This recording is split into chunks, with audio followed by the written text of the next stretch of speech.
नमस्कार, स्वागत है आपका द फोर्थ स्टेट यूट्यूब मंच पर। मेरा नाम है रविंद्र सिंह शोरा। लद्दाख की जो दो खित्ते हैं, लेह और करगिल, उनकी जो दो ऑर्गेनाइजेशंस हैं, जिसका एक का नाम है केडी, करगिल डेमोक्रेटिक अलायंस, दूसरी का नाम है ले एपेक्स बॉडी।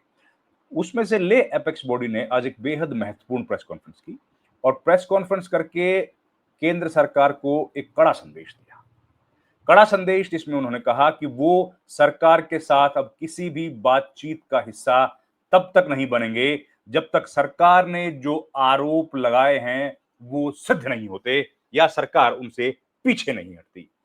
ये आरोप जो लगाए गए हैं, आप जानते हैं कि पाकिस्तान के हाथ का या चीन के हाथ का, इस तरह के जो आरोप लगाए गए हैं, सरकार की तरफ से कहा गया है कि ये पूर्व नियोजित साजिश थी। ये जो जितनी भी बातें कही गई हैं, और जो डीजीपी है उन्होंने तो ये भी कहा है कि पाकिस्तान के साथ तार जुड़े होने की उनको शक है और वो इसकी जांच कर रहे हैं। इस बीच ये प्रेस कॉन्फ्रेंस की गई है और इसमें बताया गया है कि वो अब 6 अक्टूबर को दिल्ली में होने वाली बातचीत का हिस्सा नहीं बनेंगे।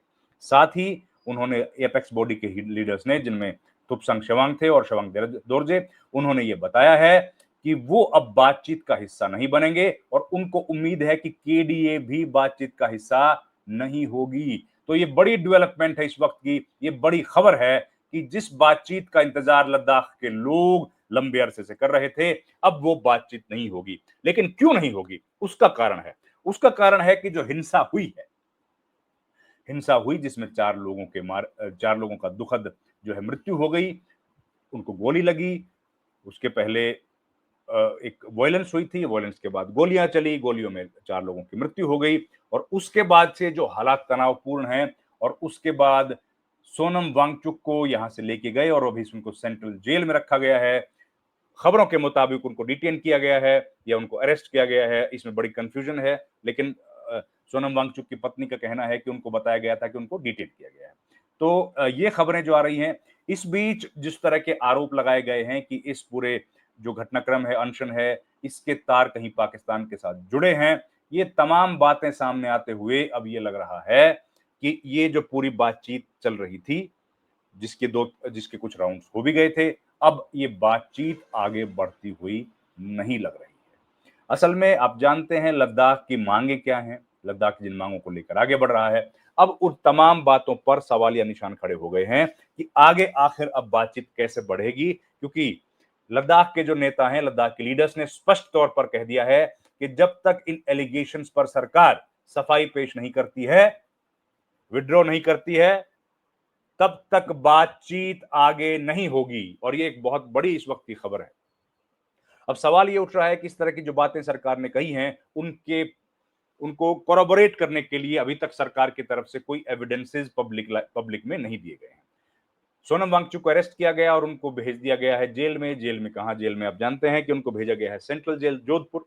उनको वहां से यहाँ के लेके गए। अब कई कंफ्यूजन हुए कि उनको अरेस्ट किया गया है कि डिटेन किया गया है, पर जो भी है, बहरहाल वो सेंट्रल जेल में है।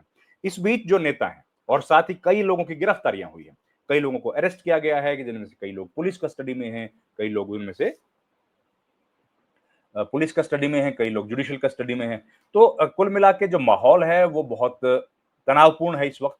इस वक्त की जो हालात हैं वो तनावपूर्ण है।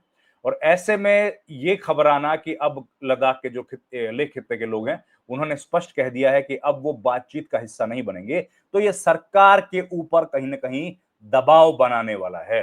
अब सरकार इस पर क्या प्रतिक्रिया देगी, सरकार इस पर क्या जवाब देगी, ये बेहद महत्वपूर्ण होगा। लेकिन जो हालात हैं लद्दाख में, जिस तरह के हालात हम लोग देख रहे हैं, लद्दाख एक बेहद शांति प्रिय इलाका है, पीस लविंग इलाका है, और वहां पर हिंसा की खबरें नहीं मिलती हैं। जो शांतिपूर्वक धरना चल रहा था, लंबे समय से चल रहा था, कई बार हो चुका था, उसमें इस तरह की घटनाएं हुई। तो इस पर भी जो प्रेस कॉन्फ्रेंस आज लद्दाख के नेताओं ने की, उसमें उन्होंने सवाल उठाए कि अभी तक अगर इस तरह की कोई बात चल रही थी तो उनको क्यों नहीं पहले अरेस्ट किया गया सोनम वांगचुक को। लेकिन उन्होंने ये भी कहा कि ये सब बातें गलत हैं, झूठ हैं। जो सोनम वांगचुक ने हमारे 4 जो 4 पॉइंट्स एजेंडा है उसको समर्थन दिया, उसकी वजह से उनके जो हियाल है, Himalayan institute of alternative learning जो इंस्टीट्यूशन है, उसकी जमीन छीनी गई, उनके ऊपर जो है कार्रवाइयां की गई, इन सब के पीछे। और उसके बाद ये जो हिंसा हुई है इसका जिम्मेदारी उनके ऊपर थोपी गई है और उनको जो अरेस्ट किया गया है या डिटेन किया गया है, इन सब के पीछे का जो कारण है वो यही है कि उन्हें उनको इस पूरे मामले से दूर करने की कोशिश की जा रही है और ये दूर अगर करने की कोशिश की जाएगी, उनके ऊपर इस तरह के एलिगेशंस लगेंगे, तो फिर लद्दाख जो है, लद्दाख के लोग केंद्र सरकार के साथ बातचीत का हिस्सा नहीं होंगे। उन्होंने ये भी कहा कि ये बड़ा अपमान करने वाला है, बड़ा अपमानित करने वाला है। लद्दाख के जो लोग, लद्दाख के जो बहादुर लोग हैं, जो कभी पाकिस्तान के साथ तो कभी चीन के साथ लड़ाइयाँ करते हैं और भारत की जो बहादुर सेना है उसका समर्थन करते हैं, उसका साथ देते हैं, उनके ऊपर इस तरह के एलिगेशंस लगे। उन्होंने ये भी कहा कि वो बिना वर्दी के सिपाही हैं।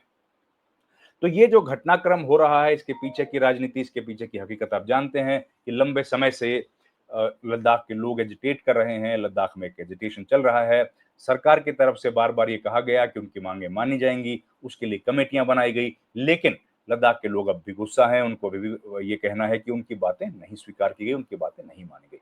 इसलिए वो लोग विरोध प्रदर्शन कर रहे हैं, अनशन कर रहे हैं और इसके लिए उन्होंने लोकसभा चुनाव से पहले भी अनशन किया, लंबा अनशन चला। उसके बाद बातचीत का सिलसिला जब शुरू नहीं हुआ तो लेह से लेकर के दिल्ली तक सोनम वांगचुक पैदल यात्रा करके आए। फिर भी अगर उनकी बातचीत नहीं सुनी गई तो उनको लद्दाख भवन में, जो दिल्ली में चाणक्यपुरी में स्थित है, वहाँ उनको अनशन करना पड़ा और उसके बाद भी उनको लगातार अपनी आवाज़ बुलंद करनी पड़ी, लेकिन जब नहीं सुनी तो अगस्त के महीने में भी करगिल में जो है आंदोलन किया गया था 3 दिन का। उसके बाद अब वो फिर से अनशन पर बैठे, एक के बाद एक, एक के बाद एक, एक के बाद एक। उनका कहना है कि 5 दफ़ा वहाँ पर अनशन हो चुका है।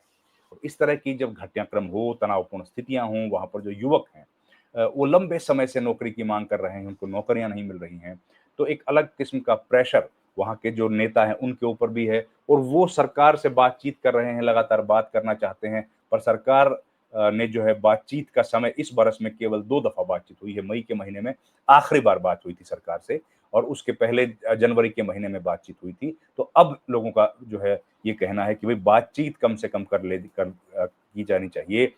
ये जो मुद्दे हैं, इन मुद्दों पर चर्चा करो क्योंकि बहुत गंभीर इश्यूज़ हैं और इन इश्यूज़ को डिस्कस करने में, इन पर कोई फैसला करने में सरकार को क्या दिक्कत है? लेकिन सरकार ने एक हाई पावर कमेटी बनाई है, उस कमेटी की बैठकें हो रही हैं, लेकिन बहुत डिलेड हो रही हैं, इस वजह से लोगों को गुस्सा है। अब ये जो 6 अक्टूबर की बैठक जो प्रस्तावित है, अगर ये बैठक नहीं होती है, तो फिर क्या होगा? अब सरकार की तरफ से इस मामले पर, पूरी मामले पर क्या प्रतिक्रिया आएगी? इसको लेकर के भी लोगों की अलग-अलग राय हैं। आपकी इस पर क्या राय है कि अब बातचीत आगे कैसे बढ़ेगी और बातचीत होगी, तो किस तरह से होगी? सोनम वांगचुक तो अभी जो है उनको तो लेके डिटेन किया गया है, एनएसए के उनके ऊपर आरोप लगाए गए हैं। तो ऐसे में माहौल जो है वो तनावपूर्ण है, माहौल की यहाँ की जो स्थितियाँ हैं, वो कब शांत होंगी, कब सुधरेंगी? ये कई ऐसे सवाल हैं जिनका इंतज़ार आने वाले वक़्त में लोगों को रहेगा। इस वीडियो में इतना ही। आपसे गुज़ारिश है हमारे चैनल को लाइक, शेयर और सब्सक्राइब ज़रूर कीजिए। आपका बहुत-बहुत धन्यवाद। Thank you very much.